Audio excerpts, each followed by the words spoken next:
హల్లెలూయా. దాని పరిశుద్ధ నామానికి మహిమ కలుగును గాక. చిరొచ్చిన మీ అందరికీ ప్రభువైన యేసుక్రీస్తు నామములో శుభములు కలుగును గాక. పేతురు రాసినటువంటి మొదటి పత్రిక 3వ అధ్యాయంలోకి వెళ్దాం.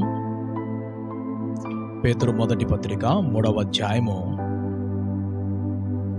22వ వచనం చదువుకుందాం.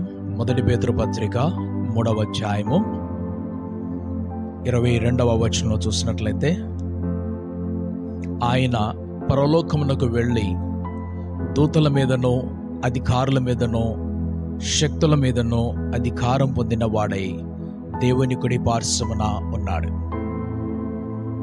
క్రీస్తు యేసు పునరుద్ధానము తరువాత ఆయన పరలోకమునకు వెళ్ళి ఆ పరలోకములో దూతల మీద అధికారం పొందుకున్నాడు, శక్తుల మీద అధికారం పొందుకున్నాడు, అధికారుల మీద కూడా అధికారము కలిగి ఉన్నాడు. ఆయన తండ్రి యొక్క దేవుని యొక్క కుడి పార్శ్వమున కూర్చొని ఉన్నాడు. పై వాక్యం చూస్తున్నట్లయితే బాప్తిసమునకు సంబంధించినటువంటి మాటలు అందులో ఉన్నాయి. కానీ మనం బాప్తిస్ము గురించి ధ్యానం చేయక ఈ రాత్రి మనం దేవుని యొక్క దూతల విషయంలో కొన్ని మాటలు ధ్యానం చేసుకుందాం.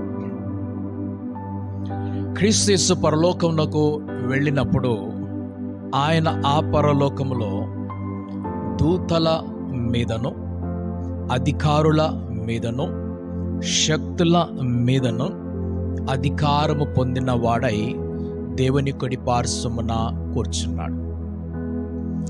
మత్తయి సువార్త 28 దాని చివరి వచనం చూసినట్లయితే, ఆయన తన శిష్యుల వద్దకు వచ్చి, ఇదిగో పరలోకమందును భూమి మీదను సర్వ అధికారము నాకు ఇవ్వబడి ఉన్నదని చెప్పాడు. పరలోకంలో అధికారము నాది, భూలోకంలో కూడా అధికారము నాది అంటున్నాడు. ఈ పేతురు పత్రికలో మనం ఇప్పుడు చదువుకున్న మాటలో 20వ వచనం చూసినట్లయితే, దేవుడి యొక్క దీర్ఘశాంతము కలిగినటువంటి దినముల గురించి మాట్లాడుతున్నాడు. ఆ దీర్ఘశాంతం ఎప్పుడంటే నోవహు యొక్క కాలంలో కలిగినట్లు చూపించాడు. ఆయన నోవహు కాలంలో ఆయన వెంటనే ఆ తీర్పు తీర్చుచున్న వాడై ఆయన మానవ జాతి అంతటిని కూడా ఆ ప్రళయంలో తుడిచిపెట్టినట్లుగా చూశాం. వారికి కూడా దేవుడు మరొక అవకాశం ఇస్తున్నాడు. వారికి అవకాశం ఇచ్చి వారి రక్షణ కొరకు మరొక అవకాశం ఇచ్చాడు. అందుకు క్రీస్తు యేసు తన మరణము పునరుత్థానము మధ్యలో ఆయన ఈ చెరలో ఉన్న వారి దగ్గరికి వెళ్తున్నట్లుగా 20వ వచనం కనిపిస్తుంది. దేవుని దీర్ఘశాంతము ఇంకా కనిపెట్టుచుండినప్పుడు పూర్వము నోవహు దినములలో ఓడ సిద్ధపరచబడుచుండగా అవిధేయులైన వారి యొద్దకు అనగా చెరలో ఉన్న ఆత్మల యొద్దకు ఆయన ఆత్మరూపిగానే వెళ్ళి వారికి ప్రకటించాను. ఆయన ఆత్మల లోకములకు వెళ్ళినప్పుడు ఆత్మ రూపంలో వెళ్ళాడు. ఆయన శరీర లోకంలోకి వచ్చినప్పుడు శరీర రూపంలో వచ్చాడు. క్రీస్తు యేసును మనం చూస్తున్నాం. ఇక్కడ ఆయన భూలోకంలోకి వచ్చినప్పుడు మనుష్యుల మధ్యలోకి వచ్చాడు గనుక శరీరుల మధ్యలోకి వచ్చాడు. అందుకు ఆయన శరీరము ధరించుకొని వచ్చాడు. ఆయన చెరలో ఉన్నటువంటి ఆత్మల దగ్గరికి వెళ్ళినప్పుడు ఆయన శరీరంతో వెళ్ళలేదు. ఆయన శరీరం అప్పుడు సమాధిలో ఉన్నది. క్రీస్తు యొక్క శరీరము ఆయనను పాతి పెట్టినటువంటి సమాధిలో ఉన్నది. మరి ఆయన ఎలాగ వెళ్ళాడు అంటే ఆత్మలో వెళ్ళిపోయాడు. ఈ ఆత్మను చూసినప్పుడు మరలా ఆయన శిలువ మీద ఉండగానే, తండ్రి నా ఆత్మను నీ చేతికి అప్పగిస్తున్నానని చెప్పాడు. తండ్రి చేతికి శిలువ మీద ఆత్మను అప్పగించేశాడు. ప్రాణమును విడిచిపెట్టేశాడు. శరీరం అయితే సమాధిలో ఉన్నది. ఇప్పుడు చెరలోకి వెళ్ళినప్పుడు ప్రాణం ఆయనతో పాటు లేదు, శరీరం ఆయనతో పాటు లేదు. ఆయన చెరలోకి వెళ్ళినప్పుడు అనగా లేక ఈ పాతాళములోకి వెళ్ళినప్పుడు, ఎవరైతే అక్కడ బంధించబడినారో వారి దగ్గరికి వెళ్ళినప్పుడు, ఆయన అక్కడికి వెళ్ళినప్పుడు ఆ ప్రాణము తీసుకోలేదు, ఆ శరీరం తీసుకోలేదు. ప్రాణము శరీరం ఎక్కడ అవసరం అవుతుందంటే ఈ శరీర లోకంలో అవసరం అవుతుంది. అందుకు ఆయన 3వ దినమున మరలా ఆ శరీరంలోకి వచ్చినప్పుడు ఆ ప్రాణం ఆ శరీరంలోకి వచ్చింది. అప్పుడు ఆ శరీరముతోనూ ఆ ప్రాణముతోనూ తన శిష్యులకు కనిపించాడు. ఆయన ప్రత్యక్షమవుతున్నప్పుడు ఆ శరీరమునకు ఇహలోకములో పరలోకములో వెళ్ళేటువంటి అధికారం ఉన్నది. ఆయన మరణానికి ముందు, పునరుత్థానానికి ముందు ఆయన పరలోకములకు వెళ్ళినట్లుగా కనిపించడం లేదు. ఆయన ఉన్నది భూలోకములోనే. క్రీస్తు ఉన్నది భూలోకములోనే. 33.5 సంవత్సరములు సంపూర్ణముగా భూలోకంలోనే జీవించాడు. అది పౌలు చెప్తున్నాడు, నేను మాత్రము అంటే నేనని చెప్పుకుండా ఒక వ్యక్తిని నేను ఎరుగుదును అంటున్నాడు. ఆయన 14 సంవత్సరముల క్రితము 3వ ఆకాశమున కొనిపోబడ్డాడు. ఆయన శరీరంతో వెళ్ళాడో శరీరం లేకుండా వెళ్ళాడో నాకు తెలియదు అంటున్నాడు. ఆయనకు అర్థం కాలేదు ఎలాగ వెళ్ళాడు అనేది. ఆయన భూమి మీద ఉన్నప్పుడు అన్నీ అర్థమైంది, కానీ ఆ పరలోకానికి వెళ్ళొచ్చినప్పుడు అర్థం కాలేదు. సో క్రీస్తు మాత్రము ఆయన ఈ లోకంలో జీవించినంత కాలంలో ఎన్నడూ పరలోకానికి వెళ్ళలేదు. పరలోకం అవసరమైనప్పుడు ఆయన ఒకసారి రూపాంతరపరక ఆ కొండ మీద ఏలియాయు మోషే ఆయన దగ్గరికి వచ్చి అంత మాట్లాడడం చూస్తున్నాం. మరి రెండవసారి దానికి ముందుగా చూసినట్లయితే ఆయన 40 దినముల ఉపవాస సమయంలో ఉపవాసం ముగించబడినప్పుడు దేవుని యొక్క దూతలు వచ్చి ఆయనకు పరిచారం చేసినట్లుగా చూస్తున్నాం. గెత్సెమనే తోటలో ఆయన ఆ యొక్క దూతలు ఆ యొక్క మనుషుల చేతిలో అప్పగించబడుతున్నప్పుడు దూతలు అక్కడ ఉన్నారు, కానీ దూతలను ఆయన వాడుకోలేదు. సో దూతలు అక్కడే ఉండిపోయారు. సో క్రీస్తు ఎన్నడూ కూడా ఆయన పునరుత్థానమునకు ముందుగా పరలోకానికి వెళ్ళలేదు. నేను పరలోకం నుంచి వచ్చానని చెప్పాడు. ఎవరు వెళ్ళారు పరలోకానికంటే? హానోకు వెళ్తున్నాడు, ఏలియా వెళ్తున్నాడు, మోషే వెళ్తున్నాడు. వీరిని మరలా తిరిగి మనం చూస్తున్నాం. అందుకనే మోషేయు ఏలియా రూపాంతర పర్వతం మీదకి దిగి వస్తున్నట్లు మనకు కనిపిస్తున్నారు. వాళ్ళు ఆయన సుడిగుండంలో వెళ్ళిపోయాడు, మనకి తెలుసు. ఆయన అలాగ కనిపిస్తూ ఉండగానే పైకి వెళ్ళిపోయాడు. సరే, క్రీస్తు యేసు మాత్రము ఆయన భూమి మీదనే జీవించి, భూమి మీదనే పనిచేసి, భూమి మీద తన యాత్రను ముగించుకొని ఆయన సమాధి చేయబడినప్పుడు ఆయన శరీరం మాత్రమే సమాధిలో ఉన్నది. ఆయన ఆత్మనప్పటికీ తండ్రి చేతులకు ఇచ్చేసాడు. తండ్రి నా ఆత్మను నీ చేతికి అప్పగిస్తానని చెప్పేసి ఇచ్చేసాడు. ఆ ఆత్మ అక్కడ నుంచి ఆ చెరలో ఉన్న వారి దగ్గరికి వెళ్తున్నది. క్రీస్తు ఆత్మరూపంలో, ఎందుకంటే వారందరూ చనిపోయిన వారందరూ కూడా ఆత్మరూపంలో ఉన్నారు. బ్రతికున్న వారు మాత్రమే శరీర రూపంలో ఉంటారు. చనిపోయిన వారందరూ కూడా ఆత్మరూపంలో ఉంటారు. కాబట్టి ఆత్మల లోకంలోకి ఆయన ఆత్మరూపంలో వెళ్ళి వారికి అక్కడ సువార్తను ప్రకటిస్తున్నట్లుగా చూస్తున్నాం మనం. ఆత్మస్వరూపిగానే వెళ్ళి వారికి ప్రకటించను. ఓడలో కొందరు అనగా 8 మంది నీటి ద్వారా రక్షణ పొందిరి. దానికి సాదృశ్యమైనటువంటి బాప్తిస్మము ఇప్పుడు మిమ్మల్ని రక్షించుచున్నది అదేదనగా శరీర మాలిన్యము తీసివేట కాదు, గాని యేసుక్రీస్తు పునరుత్థాన మూలముగానే దేవుని విషయము నిర్మలమైన మనస్సాక్షినిచ్చు ప్రత్యుత్తరమే. ఓకే, సో మనం ఇంకొంచెం ముందుకు చూసినట్లయితే మన యూదా పత్రికలోకి వెళ్ళినట్లయితే యూదా పత్రికలో కూడా ఒక మాట రాస్తూ ఉన్నది. యూదా పత్రిక 6వ వచనం మనం చూసినట్లయితే యూదా పత్రికలో 6వ వచనము చదవండి, వాక్యం చదవండి. యూదా పత్రిక 6వ వచనం.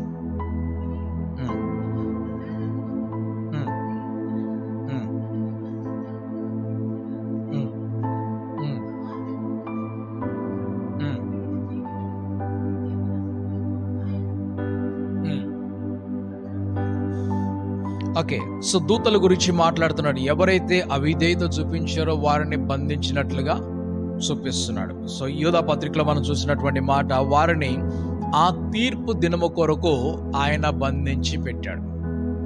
ఇప్పుడు ఈ నోవహ కాలంలో ఉన్న వారికి వారి తీర్పు గురించినటువంటి మరొక అవకాశం ఇస్తూ ఈ లోకములో మనుషుల రక్షణ కలగక ముందుగా ఆ నోవహ కాలంలో ఉన్న వారికి రక్షణ కలిగించడానికై క్రీస్తు ఆత్మరూపంలోనే ఆత్మల దగ్గరికి వెళ్ళి వారికి ప్రకటిస్తూ ఉన్నాడు. సరే, ఈ రాత్రి మనం చూస్తున్నటువంటి విషయాల్లో మనం దేవుని దూతల గురించి మాటలు ధ్యానం చేస్తున్నాం. అసలు దూతలు ఎవరు, ఏమిటి, వారు ఏమి చేస్తారు, మనుషులకు వారికి ఉన్నటువంటి వ్యత్యాసం ఏమిటో కొన్ని మాటలు మనం ధ్యానం చేసుకుందాం. సో మొట్టమొదటిగా దూతలు మూడు రకాలుగా మనకు కనిపిస్తున్నారు. ఇందులో ప్రధాన దూతలుగా గబ్రియల్ కనిపిస్తాడు.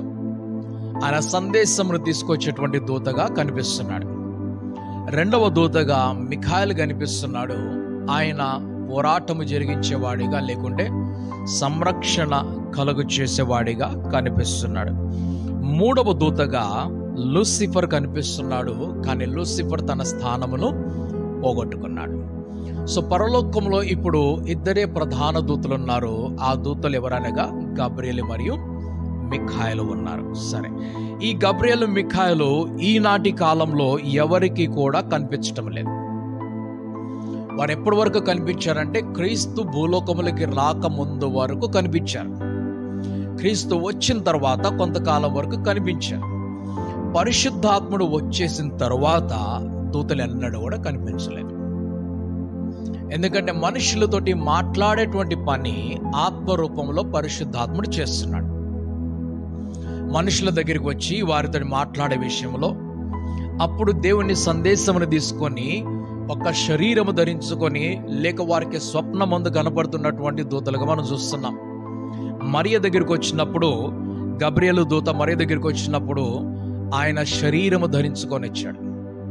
కానీ యోసేపు దగ్గరికి వెళ్తున్నప్పుడు ఆయనకి దర్శనంలో కనిపిస్తున్నాడు. ఈ జకరియా దగ్గరికి వచ్చినప్పుడు ఆయన ప్రత్యక్షముగా ఒక మనిషి రూపంలో కనిపిస్తున్నాడు. కానీ యోసేపు దగ్గరికి వెళ్ళినప్పుడు మాత్రము ఆయన దర్శన రూపంలో ఆయనతోటి ఆయన నిద్ర మేలుకొనగా, యోసేపు నిద్ర మేలుకొనగా అని రాస్తున్నది. అని దర్శనం ముందు మాట్లాడుతూ ఉన్నాడు. సరే, దూతలు చేసేటువంటి రెండు ప్రధానమైనటువంటి పనులు, ఒకటి మాట్లాడే పని, రెండు సంరక్షించే పని. ఇవి రెండు పనులు కూడా దూతలు చేస్తారు. ఇందులో ఏమన్నా చేయాలంటే అప్పుడప్పుడు ఏదన్నా ఉపాయం చేస్తారు, అంటే ఏర్పాట్లు చేసేవారు. ఏర్పాటు చేసే విషయంలో చూసినట్లయితే అబ్రహాము తన కుమారుడైనటువంటి ఇస్సాకును బలిగా అర్పించడానికి వెళ్ళాడు. ఆయన బలి అర్పించడానికి వెళ్ళినప్పుడు దేవుడు ఆయనను పరీక్షించాడు. అయిపోయింది, ఇక నీవు చెయ్యి వేయవద్దు అన్నట్లుగా స్వరం వినిపించింది. ఆ తర్వాత చూసినట్లయితే ఒక పొట్టేలు అక్కడ కనిపిస్తుంది. అప్పటి వరకు కనిపించలేదు. ఒకవేళ అది ఉన్నట్లయితే ఇస్సాకే చెప్పేవాడేమో, నాన్న ఇప్పటి వరకు నేను అడిగాను కదా పొట్టేలు ఎక్కడని చెప్పేసి, ఇదిగో పొట్టేలు ఇక్కడ ఉన్నదని చెప్పేసి అంటే అది తీసుకొని వెళ్ళి బలి అర్పించేవాళ్ళు. ఆ పొట్టేలు ఎప్పుడు కనిపిస్తుంటే తర్వాత కనిపిస్తున్నది. ఇప్పుడు హాగరు కూడా నీటి బొగ్గ దగ్గర కూర్చొని ఉన్నది, కానీ ఆమె కనిపించడం లేదు. ఆమె కండ్లు మూయబడినట్లు కనిపిస్తుంది. ఎప్పుడు కనిపించి అంటే దేవుని దూత వచ్చి ఆమె కండ్లు తెరిచినప్పుడు కనిపిస్తుంది. ఓకే, సో అబ్రహాం యొక్క సంతానమైనటువంటి ఇస్సాకు ఆయన బలిగా అర్పించబడుతున్నప్పుడు అక్కడ ఏ పశువు కూడా కనిపించలేదు. మరి ఉపాయం ఎక్కడి నుంచి వచ్చిందని అంటే దేవుడు తన దూతల ద్వారా పంపించినటువంటి ఉపాయం అయి ఉన్నది కొన్ని సందర్భంలో. అందుకని దేవుడే చూసుకుంటాడు అని ఒక మాట చెప్పాడు. ఆయన ఉపాయం చేసేవాడు, ఆయన ఏర్పాటు చేసేవాడు అని చెప్పేసి అర్థము.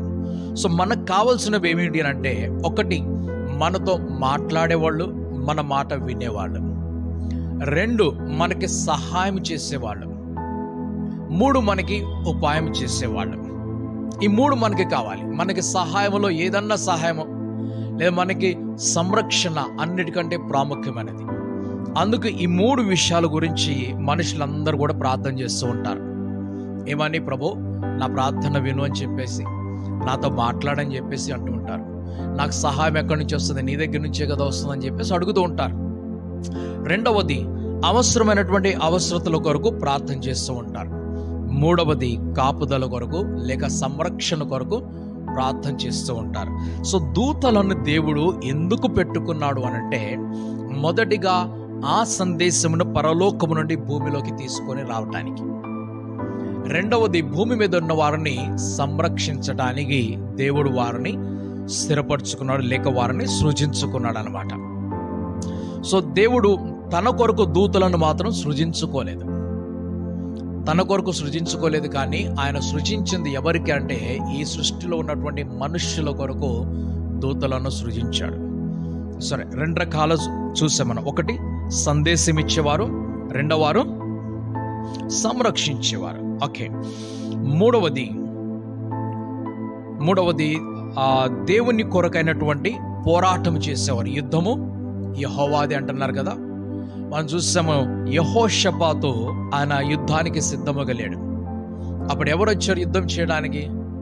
దేవుడు మాటుగాండలు నిలబెట్టాడని చెప్తాడంటే దూతలను నిలబెట్టాడు. అక్కడ వారు యుద్ధం చేస్తున్నారు. అవసరమైనప్పుడు తన ప్రజల పక్షముగా యుద్ధము చేస్తారు. అయితే దూతలు ఏం చేస్తున్నారు? ఇంకా ఈ 3 పనులు వారికి కాకుండా వారు చేసే పని ఏమిటంటే వారు దేవుణ్ణి ఆరాధించేవారై ఉన్నారు. దేవుణ్ణి ఆరాధించేవారై ఉన్నారు.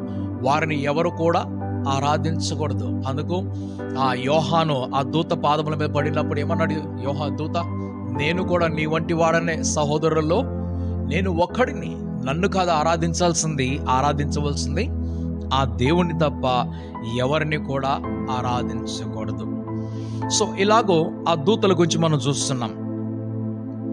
కొన్నిసార్లు దూతలు శరీరంలో ప్రకటించబడినట్లుగా, మరి కొన్నిసార్లు వారు స్వప్నములో కనిపించినట్లు కూడా మనం చూస్తున్నాం అన్నమాట.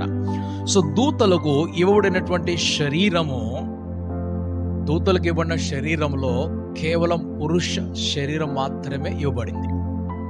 దూతలకు ఇచ్చినటువంటి శరీరంలో ఎక్కడ బైబిల్లో మనం చదివినా కూడా పురుషుల రూపంలోనే మాత్రం వచ్చినట్లు కనిపించింది. దేవుడు పక్షపాతం చూపించాడంటే కాదు, ఆయన ఒక ఏర్పాట్లో తీసుకొని వచ్చాడు దానిని. ఈ దూతలు వారు మనుషుల యొక్క జ్ఞానము కంటే అధికమైన జ్ఞానం కలిగిన వారు. ఎందుకంటే వారు పరలోకం నుంచి వస్తున్నారు కాబట్టి ఇక్కడ జరగబోయే దానిని వారు తెలుసుకొని వస్తున్నారు.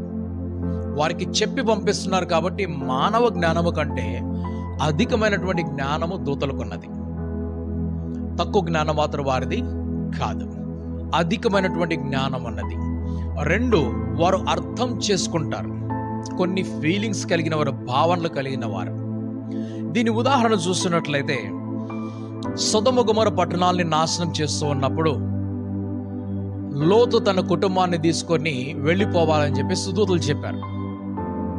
ఆ దూతలు చెప్పినప్పుడు వారు ఇంకా త్వరపడకపోతే వీరే తీసుకొని నడిపించి వెళ్తూ ఉంటే సోయరు అనేటువంటి ప్రదేశంలోకి వచ్చిన తర్వాత ఏం చేస్తున్నవారు? అక్కడ ఆగిపోతున్నాడు. ఏమంటున్నాడు ఆయన? నేను అక్కడ దాకా పరిగెట్టలేను, నేను ఇక్కడ వరకే ఆగిపోతానని చెప్తే సరే పో అని చెప్పేసి వదిలిపెట్టాడు. అర్థం చేసుకున్నాడు, నీ పరిస్థితికి నేను వదిలిపెడుతున్నాను. అయితే వీరికి దేవుడికి ఉన్నటువంటి జ్ఞానం మాత్రం లేదు. దేవుడికి ఉన్నటువంటి జ్ఞానం ఏమిటి? ఆయన సర్వజ్ఞాని అన్నమాట. ఆయనకి సమస్తము తెలుసు, కానీ దూతలకు సమస్తము తెలియదు. దేవుడు దూతలతో ఏం చెప్పారంటే వారిని తీసుకొని ఆ కొండ దగ్గరికి వెళ్ళని చెప్పారు. కానీ వీరేమన్నారు? మేము ఇక్కడికి వచ్చిన తర్వాత ఇక్కడ ఉండిపోతాం, ఇక్కడి నుంచి మేము ముందుకు వెళ్ళమని చెప్పేసారంటే సరే అన్నారు. ఆ దూతలు సరే అని చెప్పేసినప్పుడు అక్కడ ఆగిపోయాడు.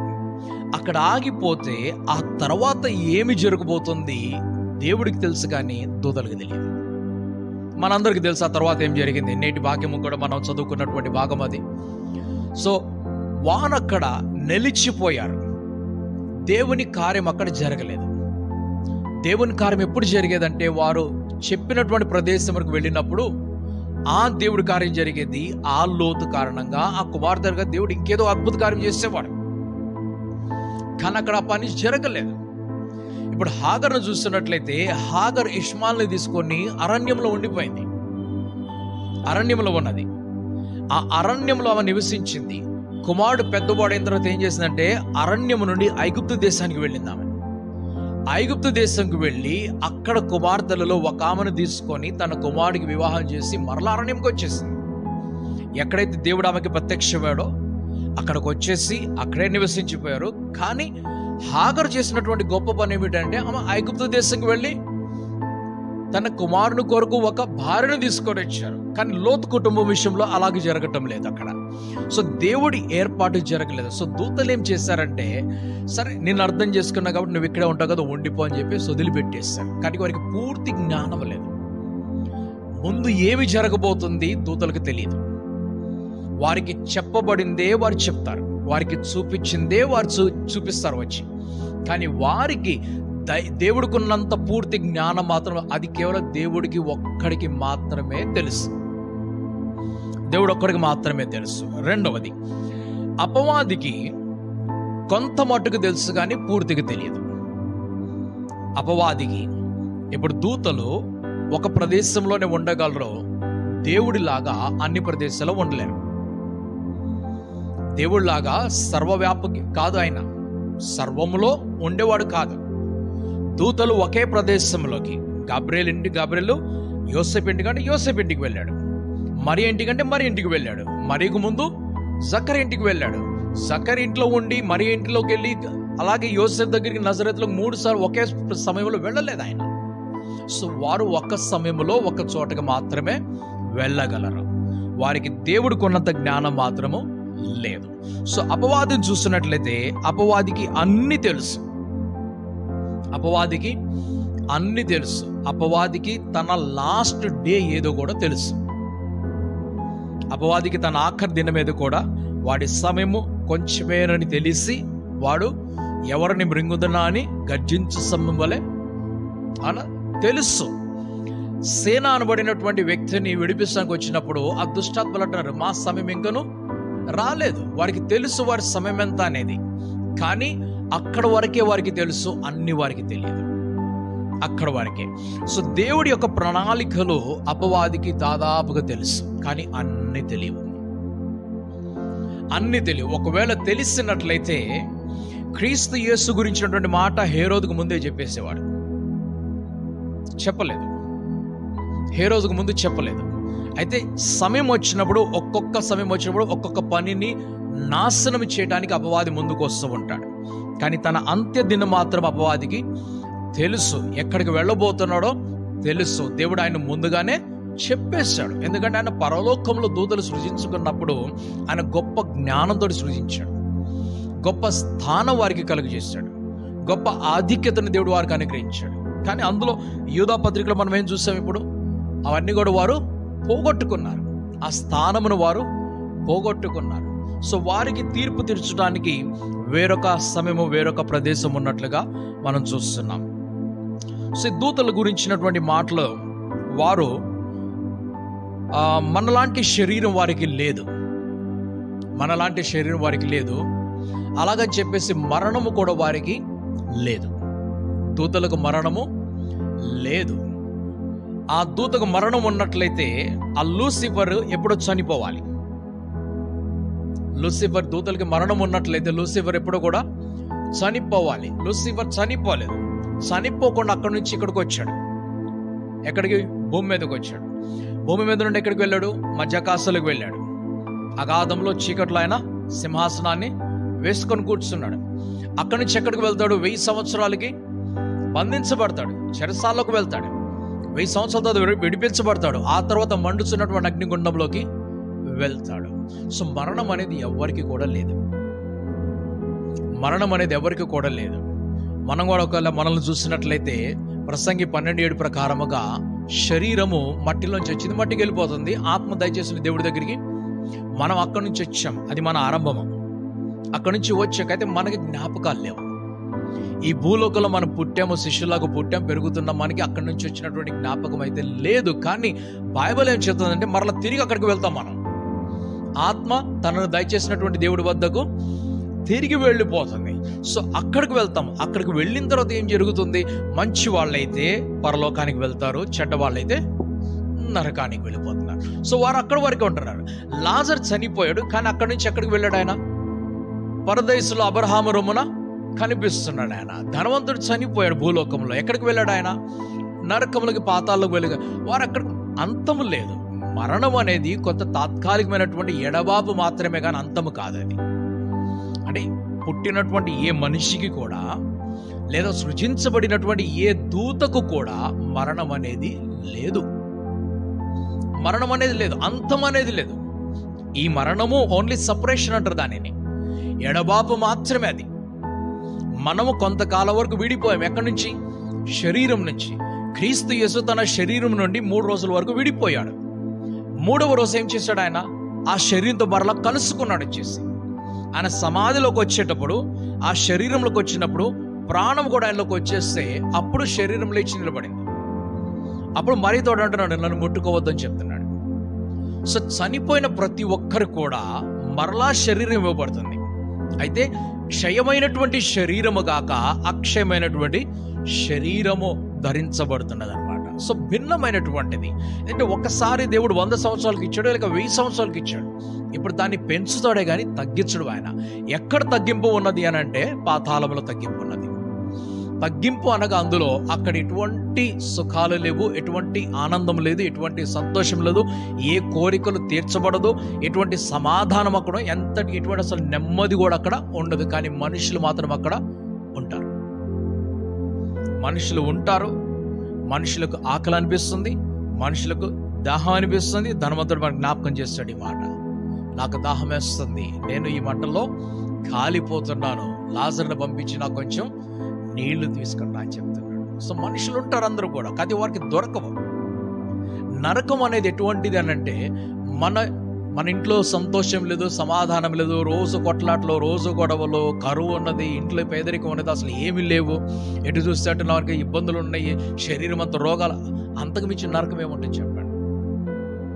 ఇది నరకం అంటే. ఈ నరకములో మనకు కావాల్సినవి ఏవి దొరకవు, అది నరకం అంటే.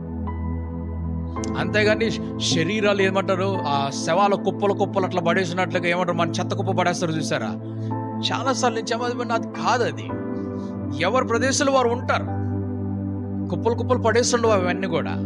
అక్కడ కూడా దేవుడు మరొక దీర్ఘశాంతం చూపించవచ్చు, మనకు తెలియదు. అది ఆయన కనికరం గలవాడు.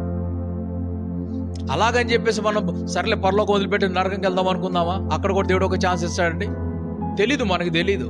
ఆయన మనసులో ఉందేమో తెలియదు మనకి. కాకపోతే ఆయన కనికరము గలవాడు, దయ గలవాడు, ప్రేమ గలవాడు, జాలి గలవాడు.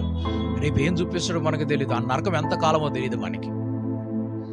ఆ బాధపడే కంటే పరలోకంలోకి వెళ్ళాలి. క్రీస్తు వచ్చాడు, మీ కొరకు బాధపడ్డాడు కాబట్టి ఆ క్రీస్తుని వెంబడించి మీ పరలోకానికి వెళ్ళిపోండి. ఎందుకు మనకు నరకం? మనకొద్దు అది. సో ఆ నరకంలో అందరూ ఉంటారు, ఎవరు వెళ్ళిన వాళ్ళందరూ ఉంటారు.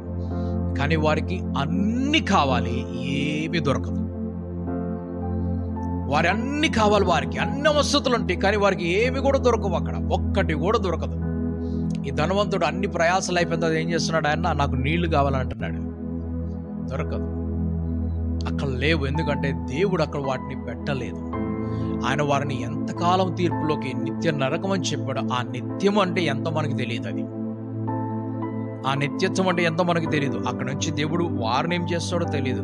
కానీ మనలను తీసుకొని పరలోకానికి వెళ్ళినప్పుడు ఆ తర్వాత ఏం చేస్తాడో మనకు తెలియదు. మనమేమనుకుంటాము, అందరితో దూతలతో కలిసి మనం పాటలు పాడతామని చెప్పి. ఏ దూతలు పాటలు పాడరంటే పరలోకంలో? ఏ దూతలు పాటలు పాడరు. ఆ దేవుడు ఈ లోకంలో ఉన్న మనుషులు అంటాడు కాదు, మీరు పాడితే నేను సంతోషిస్తాననేవాడు. కొంతమంది పెద్ద పెద్ద పీఠాలు వేసుకొని కూర్చుంటారన్నమాట, పెద్ద పెద్ద సింహాసనాలు వేసుకొని కూర్చొని, కాలు మీద కాలు వేసుకొని కూర్చొని, అంటే భక్తులందరూ పాట పాడుతుంటాడు. ఇక్కడ ఈ దేవుడు కూర్చున్నవాడు సంతోషిస్తూ ఉంటాడు. ఆ దేవుడు అట్లాంటి కాదు. ఆయన పని చేసే దేవుడు, సృష్టికర్త దేవుడు. ఆయన సృష్టికర్త దేవుడు అనంటే ఆయన సృజించేవాడు. ఈ సృష్టిని సృజించేసి అయిపోయిందిలే అనుకునేవాడు కాదు. మనమేం చేస్తాం, చిన్న చిన్న వాటిలో మనకు కావాల్సిన ఇల్లు కట్టుకున్నాం, ఇల్లు కట్టుకొని అందం కట్టుకున్న తర్వాత అయిపోయింది, చాలు, ఇంకా ఈ జీవితానికి ఒక ఇల్లు చాలు అనుకున్నాము. 2 కట్టుకుంటే ఎంత ఆశపోతాడు అని అంటారు మనల్ని. 3 కట్టుకున్నారంటే అసలు ఈయనకి ఆశగా హద్దే లేదంటారు. నువ్వు ఇల్లు కడతావో, భవనం కడతావో, ఇంకేదన్నా కడతావో, నీలో ఉన్న ఒక సృష్టికర్త గుణాన్ని బయటకు తీసుకొనిరా. ఆ సృష్టికర్త అయిన దేవుడు 6 దినాలు సృజించి ఆయన వెళ్ళిపోయి కుంభకర్ణులకు నిద్రపోలేదు. కుంభకర్ణుడు అంటారు కదా 6 నెలల వరకు నిద్ర మెలుకోడని చెప్పేసి. సో 7వ రోజు దేవుడు విశ్రాంతి తీసుకున్నాడు. 7వ రోజు ఇప్పుడు నడుస్తుంది అంటారు. ఇంకా దేవుడు విశ్రాంతిలో లేడు. ఆయన అసలు విశ్రాంతి అంటే ఈ పని ముగించాడు.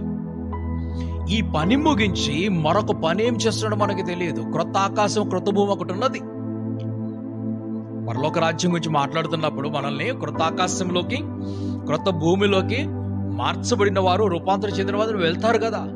సో నూతన సృష్టి, నూతనమైనటువంటి ఆకాశం క్రింద, నూతనమైనటువంటి భూమి మీద అడుగు పెడుతూ ఉన్నప్పుడు ఇంత మనోహరంగా సృజించిన దేవుడు దాన్ని ఎంత మనోహరంగా సృజిస్తున్నాడు మనకు తెలియదు ఏం చేస్తున్నాడు. ఆ లోకంలో ఏమేమి ఉంటాయో కూడా మనకు తెలీదు. అయితే అక్కడ ఏమి లేవు అని అంటే, అక్కడ కరువు లేదు, ఖడ్గం లేదు, పాపం లేదు, మరణం లేదు, శాపం లేదు, రోగం లేదు, వ్యాధి లేదు, సమస్య లేవు, కన్నీరు లేదు, దుఃఖం లేదు. ఇవన్నీ ఎక్కడికి ఇక్కడి నుంచి అన్నీ కూడా నరకానికి వెళ్ళిపోయాయి. పరలోకంలో లేవంటే ఎక్కడికి వెళ్ళినట్లు అవన్నీ కూడా నరకానికి వెళ్ళిపోయాయి. సో వారు అనుభవిస్తున్నారు అక్కడ. భూమి మీద ఒకవేళ మనం అందరం దుఃఖాన్ని అనుభవించినట్లయితే దేవుడు మనల్ని తీసుకొని వెళ్ళి ఎక్కడికి తీసుకెళ్తున్నాడు? పరలోకానికి తీసుకొని వెళ్తున్నాడు. సో మనల్ని నడిపించేటువంటి దేవుడు, ఆ సృష్టికర్త అయిన దేవుడు, ఆ సృష్టిని లిమిట్ చేయకూడదు ఎప్పుడు కూడా. మనం ఆయన నిరంతరం పని చేస్తున్నవాడు. ఆయన ఎంత గొప్ప పని చేస్తున్నాడో మనకు తెలియదు. అది ఒక్కసారి ఇలాగ మనం చూసి వచ్చాము.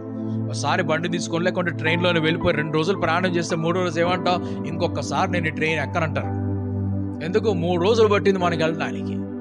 ఇంత గొప్ప విశాలమైనటువంటి భూమిని మన దేశంలోనే 3 రోజులు, వేరే దేశంకి వెళ్ళలేదు మనం. మన దేశంలో 3 రోజులు మనం అట్లాగా ట్రైన్లో వెళ్ళి వచ్చేటప్పటికే మనకి ఇంత అనిపించేసింది. ఆయన సృజించినట్టు విశాలమైన ప్రపంచం ఇది. మరలా క్రొత్తది సృజించేటప్పుడు ఎంత గొప్పగా సృజిస్తాడు ఆయన. సో సృష్టికర్త అనే దేవుడు సృష్టి పనిలో ఉన్నాడు. ఆయన సృష్టి పనిలో ఉన్నాడు. సో మనకు కనిపిస్తున్నటువంటి ఆకాశ నక్షత్రంలో పాలపుంతలు అంటారు, మిల్కీ వే అంటారు, గ్యాలక్సీస్ అంటారు కదా వాటిని. అటువంటివి మనకి 1, 2 కనిపిస్తూ ఉంటే ఇప్పుడు ఏమంటున్నారంటే కొన్ని వేల ఉన్నాయి అంటున్నారు. అట్లాంటి కొన్ని వేలు ఉన్నాయి, 1, 2 కాదు. ఆ నక్షత్రాన్ని పరిశోధించే వారు కనిపెట్టారు. ఆ విశాలం అనేది, ఆకాశం అనేది, ఆ బ్రహ్మాండం అనేది అలాగ వెళ్తూ వెళ్తూ వెళ్తూ ఉన్నది. దాని అంతం ఎక్కడో తెలియదు ఎవరికి. ఆ పైకి వెళ్తూ ఉంటే మనకు కనిపించదు. ఇది మన పెట్రోల్ అయిపోయి కిందకు వచ్చేయాల్సిందే మన ఫ్లైట్ బయటికి. ఆ పై ఆకాశము అది ఎవరు అంటుకోలేరు. దానిని సముద్రం అగాధములు ఎలాగైతే అంటుకోలేరో దాన్ని కూడా అంటుకోలేరు. ఆయన సృష్టికర్త. అంటే ఆయన సృష్టికర్త కాబట్టి ఆయన చేసే పని గొప్ప పని కనుక ఒకవేళ మనకి అపోహ ఉన్నట్లయితే మన పరలోకానికి వెళ్ళిపోతాం, దేవుడు సింహాసనం మీద కూర్చుంటాడు, ఆయనకి పాటలు అంటే ఇష్టం కాబట్టి ఆ పలానా అంబర సంఘం వాళ్ళు ఒక పాట పాడతారు. మన చర్చి కాదండి ఇది. పలానా బద్లాపూర్ చర్చి వాళ్ళు వచ్చి ఒక పాట పాడతారు, పలానా ఢిల్లీ చర్చి వాళ్ళు వచ్చి ఒక పాట పాడతారు. ఆ పాటలు వినేవాడు కాదు దేవుడు. ఆయన పని చేసేవాడు. ఆయన పని చేసేవాడు కాబట్టి మనలను పాటలు పాడించడానికి కాదు, మనల్ని పనిలో పెడతాడు ఆయన తీసుకొని వెళ్ళి. ఎందుకు తీసుకొని వెళ్తున్నాడు? ప్రమోషన్ ఇచ్చి భూలోకండి పరలోకానికి అంటే మనకి పని చేయించడానికి ట్రైనింగ్ ఇచ్చి తీసుకొని వెళ్తున్నాడు ఆయన. సో పరలోకం అనేది ఏదో దేవుడు కూర్చొని పాటలు వింటా ఉంటాడు, డాన్సులు వేస్తూ ఉంటే చూస్తూ ఉంటాడు, హ్యాపీ ఫీల్. ఆయన హీరోది కదా డాన్సులు చూడటానికి. ఆయన భూలోకంలో ఉన్నటువంటి ఈ దేవుళ్ళు దేవతలు కూడా కాదు ఆ పాటలు విని సంతోషపడటానికి. ఆ పాటలు నువ్వు ఆయన స్తుతించు, నువ్వు ఆయన ఘనపరచు, ఆయన మహిమపరచు, నీ గౌరవం దేవుడి పట్ల ఏది ఉన్నదో చూపించాలి. అంతేగాని పరలోకానికి వెళ్ళి ఇదే పని చేస్తాను అనుకుంటే మాత్రం ఇది కాదు. అది ఒక సీన్ మాత్రమే. అందులో యోహాను చూపించిన ఒక దృశ్యం మాత్రమే. అందులో ఏమిటో దృశ్యము? దేవుడు పరదాన సింహాసనం మీద ఉన్నాడు, 4 జీవులు చుట్టూ కనిపిస్తున్నారు, 24 సింహాసనాలు కనిపిస్తున్నాయి, 1 కోట్ల మంది దూతలు కనిపిస్తున్నారు. భూలోకం నుంచి వచ్చినటువంటి ప్రతి భాష నుంచి వచ్చిన వారు, ప్రతి జాతి నుంచి వచ్చిన మనుషులందరూ కూడా అక్కడ కనిపించి దేవుడిని నువ్వు పరిశుద్ధుడు పరిశుద్ధుడు పరిశుద్ధుడు. అది ఒక దృశ్యం మాత్రమే. పరలోకములో అన్ని దృశ్యాలలో ఒక దృశ్యం. అది అంతము కాదు. ఒకవేళ అదే పని చేయాలనుకుంటే దేవుడు రోబోట్లు తయారు చేసుకోలేడా? పాటలు పాడే రోబోట్లని.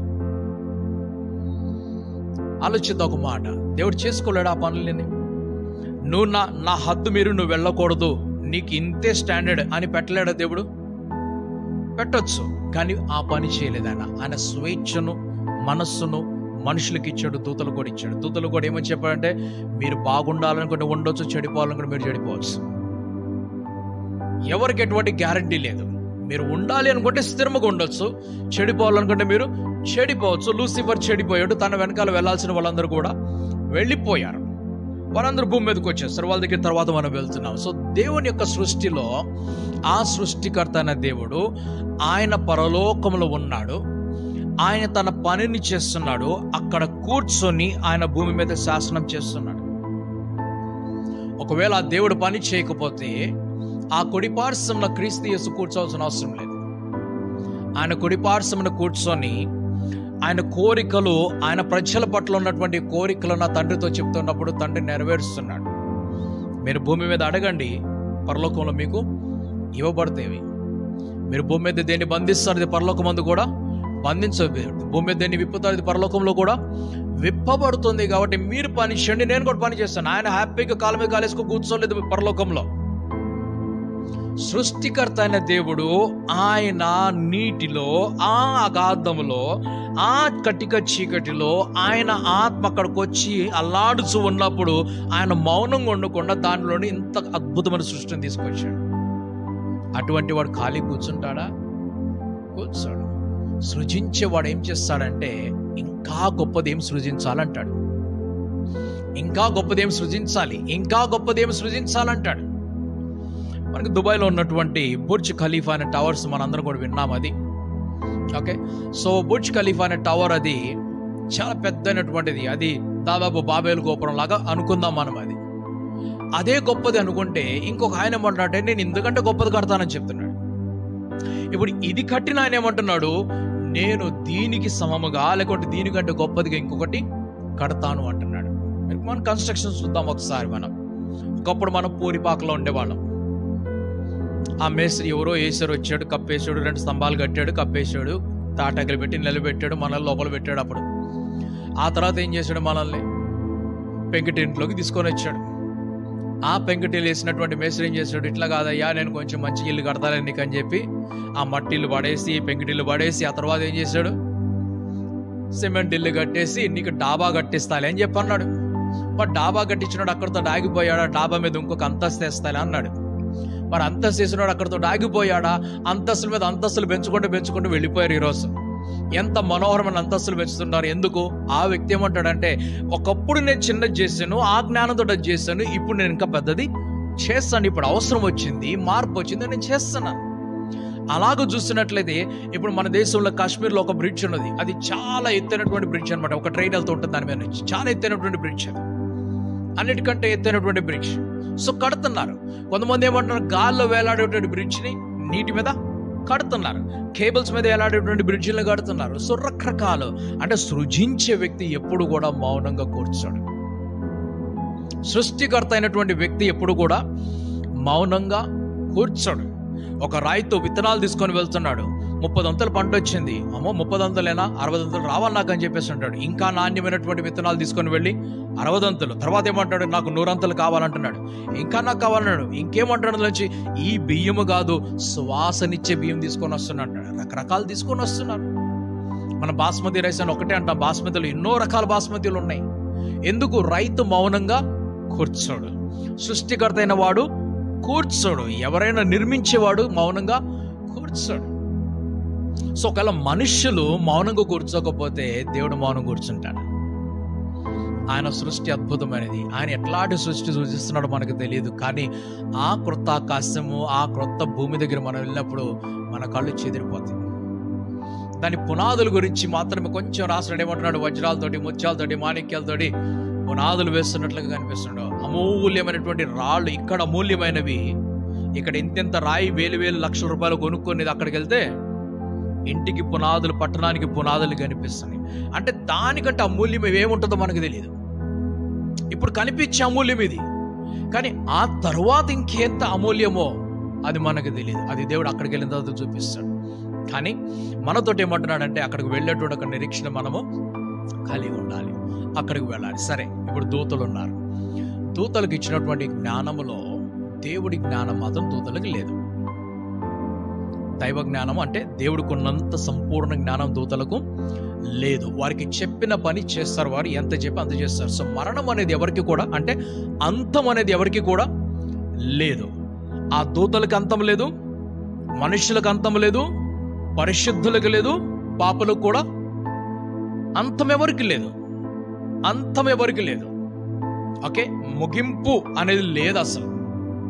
ముగింపు అనేది అంటే మారిపోతూ ఉంటుంది, ట్రాన్స్ఫర్ అవుతూ ఉంటుంది అనమాట. మనం ఆత్మ రూపంలో దేవుడి దగ్గర ఉన్నాం, శరీర రూపంలో ఇప్పుడు భూలోకంలో ఉన్నాం. మనం చనిపోయిన తర్వాత మరలా ఆత్మ రూపంలో దేవుడి దగ్గరికి వెళ్తాం. ఆయన అక్కడి నుంచి మళ్ళీ ఎక్కడ పంపిస్తాడో మనకు తెలియదు.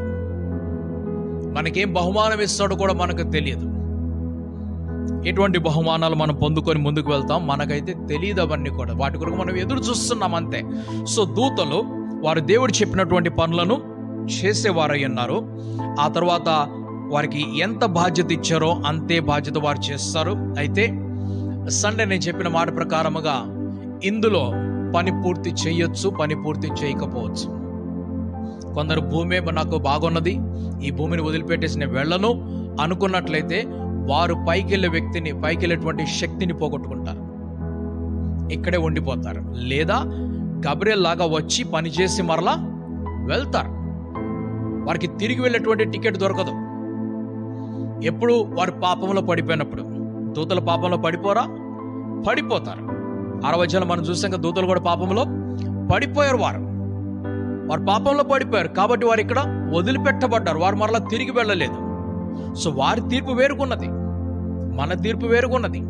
సువార్త ఎరిగిన వారి తీర్పు వేరు, ధర్మశాస్త్రంతో నడిచిన వారి తీర్పు వేరు, ధర్మశాస్త్రం లేకుండా నడిచే వారి తీర్పు వేరే అనేది. సరే, ఏంజల్స్ అనేటువంటి మాట దగ్గరికి మనం వెళ్తున్నప్పుడు ఈ ఏంజల్ అనేటువంటి ఈ పదము హెబ్రీ భాషలో మెలాక్ అని అంటారు దానిని. హెబ్రీ భాషలో బలాక్ అని అంటే, గ్రీక్ భాషలో దాన్ని ఏంజలోస్ అని అంటారు. ఈ రెండింటిని కలిపి అర్థం ఏమిటి అని అంటే సందేశకులు, మెసెంజర్ అని అర్థం అనమాట. సందేశము ఇచ్చేవారని చెప్పేసి. ఓకే, సో దూతలు వారంతటి వారిగా ఎవరు కూడా పుట్టరు. మనుష్యులు ఈ లోకంలో పునరుత్పత్తి వలన మనుషులు పుడతారు, శిష్యులందరూ కూడా పుడతారు. కానీ దూతల్ని మాత్రం దేవుడు సృజిస్తాడు, సపరేట్గా సృజిస్తాడు. ఎలా సృజిస్తాడంటే ఆదము హవ్వల్ని ఎలాగైతే సృజించాడో అలాగూ దేవుడు దూతల్ని సృజిస్తాడు. వారు వేరువేరుగా సృజించబడ్డారు. ఏ దూతలకి మమ్మీ డాడీ లేరు, దూతలకి తల్లిదండ్రులు లేరు. వారు ఓన్లీ వన్, ఒక్కరే. గబ్రియల్ అయితే గబ్రియలే, లూసిఫర్ అయితే లూసిఫరే, మిఖాయిల్ అయితే మిఖాయిలే. మిఖాయిల్కి మమ్మీ డాడీ లేరు, మిఖాయిల్కి సంతానం లేరు. ఎవరికి ఉన్నారు మమ్మీ డాడీ సంతానం అంటే భూములకు ఉన్న మనుషులకు మాత్రమే ఉన్నారు. కాబట్టి దూతలు ప్రత్యేకంగా సృజించబడతారు. 1,00,000 మంది దూతలు కావాలంటే 1,00,000 మందిని దేవుడు 1,00,000 వేరువేరుగా సృజిస్తాడు. 1,000,000 మంది దూతలు కావాలంటే 1,000,000 మంది దూతల్ని దేవుడు వేరువేరుగా సృజిస్తాడు. అలాగే కానీ వారికి ఎవరు కూడా పునరుత్పత్తి వారిలో లేదు, తల్లిదండ్రులు వారికి లేరు, సంతానం వారికి లేదు. ఓకే, సో అలాగ చూసినట్లయితే దూతలు సృజించబడిన వారే. మానవులలో ఆదాము హవ్వ సృజించబడిన వారు, మిగిలిన వారు పుట్టినవారు. మనమందరం కూడా సంతానము జన్మించే మనందరం కూడా. కానీ దూతలు అలా కాదు, ఏదో 2 దూతలు సృజించాడు మరల వాళ్ళ నుంచి 1,00,00,000 మంది దూతలు వచ్చారంటే కాదు. ప్రతి దూత కూడా, ప్రతి చిన్న పొజిషన్లో ఉన్న దూత, ప్రతి పెద్ద పొజిషన్లో ఉన్న దూత వేరువేరుగా దేవుడు సృజించాడు వారిని. ఓకే, కాబట్టి మనుషుల కంటే కొంచెం ఉన్నతమైనటువంటి స్థానంలో దేవుడు వారిని ఆ పరలోకంలో పెట్టుకున్నాడు. మనుషులమైనటువంటి మనము భూలోకంలో ఉన్నాం, కానీ వారు పరలోకంలో ఉన్నారు. మనకంటే గొప్ప శక్తి సామర్థ్యం వారి దగ్గర ఉన్నది. మనకంటే గొప్ప శక్తి సామర్థ్యము ఒక దూత దగ్గర ఒక సైన్యంగా తోడినంత శక్తి ఒక దూత దగ్గర ఉంటుంది. ఒక దూత దగ్గర మరి అదే దూతను చూసినట్లయితే ఒక సైన్యం అంతా శక్తి ఉన్నటువంటి దూతను కూడా మానవుడు ఓడించగలడు. ఒక్క పెద్ద సైన్యము కొన్నంత, లేదా 3,000-4,000 మంది కొన్నంత శక్తి ఒక దూతలో ఉన్నప్పటికీ ఆ ఒక్క దూతను ఒక మనిషి ఓడించగలడు. ఆ ఓడించిన మనిషి పేరే యాకోబు. ఆయన దూతతోటి పెనుగలాడుతూ ఉన్నాడు. మనకంటే గొప్పవాడు దూత, మనకంటే బలమైన వాడు దూత, మనకంటే శక్తివంతుడైనటువంటి దూత. కానీ ఆ దూత యాకోబును ఓడించలేకపోయాడు, ఆయనను వదిలిపెట్టలేకపోయాడు. తెల్లవారుచున్నది, నేను వెళ్ళిపోవాలి అంటున్నాడు. నేను వెళ్ళిపోవాలంటే నీ పేరు చెప్పు, నన్ను ఆశీర్వదించు, నేను వదిలిపెడతా. లేకుంటే నన్ను ఆశీర్వదించకపోతే నిన్ను అసలు నేను వదిలిపెట్ట. అసలు నీ పేరేంటి చెప్పంటే నా పేరు యాకోబు అన్నాడు. నువ్వు యాకోబు కాదు ఆయన తొడ మీద కొట్టిన తర్వాత ఏమన్నాడు? నువ్వు యాకోబు కాదు, నీ పేరు ఇశ్రాయేలు అని పడుతుంది. ఎందుకు? నీవు దేవునితోనూ మనుషులతోనూ పోరాడి గెలిచావు. నీవు పోరాడటం కాదు, పోరాడి గెలిచావు. అది ప్రాముఖ్యమైనది. సో దూతల్ని దేవుడు భూమి మీదకి ఒకవేళ పంపించినప్పుడు ఈ పనుల కొరకు పంపిస్తే, ఈ పనులలో మానవుడు ఒకవేళ గెలవాలి అనుకుంటే దేవుడు మనుషుని గెలిపిస్తాడు. యాకోబులో అంతటి పవర్ ఉన్నది, అంతటి శక్తి ఉన్నది. ఆయన సామాన్యమైన వాడు కాదు. ఆయన పరలోకము తెరవబడినట్లుగా ఆయన దర్శనం చూసినప్పుడు ఒక దూతనుగా చూసింది ఆయన. దూతలందరూ కిందకి రావటం వెళ్ళటం చూస్తున్నాడు ఆయన. చూస్తున్నాడు ఆయన. నేను ఇంకా కొంచెం ముందుకు వెళ్తే నాకు మహనైం అనేటువంటి ప్రదేశం చాలా ఇష్టమైనటువంటి ప్రదేశం. అది మహనైంలో ఒక పెద్ద సైన్యం, ఒక దండుని ఎదుర్కొంటాడు ఆయన యాకోబు. ఆయన ముందుకు వెళ్ళకూడదని చెప్పేసి వారందరినీ ఓడించి ముందుకు వెళ్తాడు. అప్పుడు ఈ దూత వస్తున్నాడు. ఈ దూత పేరు మిఖాయిలు, ఎవరు మనకు తెలియదు, కానీ మిఖాయిలు కాదు. మిఖాయిలు వచ్చినప్పుడు రాశారు, కానీ ఒక బలిష్ఠుడైనటువంటి ఒక దూత వచ్చాడు. ప్రకటన గ్రంథంలో చూసినట్లయితే ఒక దూత వచ్చాడు. ఆయన ఒక కాలు సముద్రం మీద, ఇంకో కాలు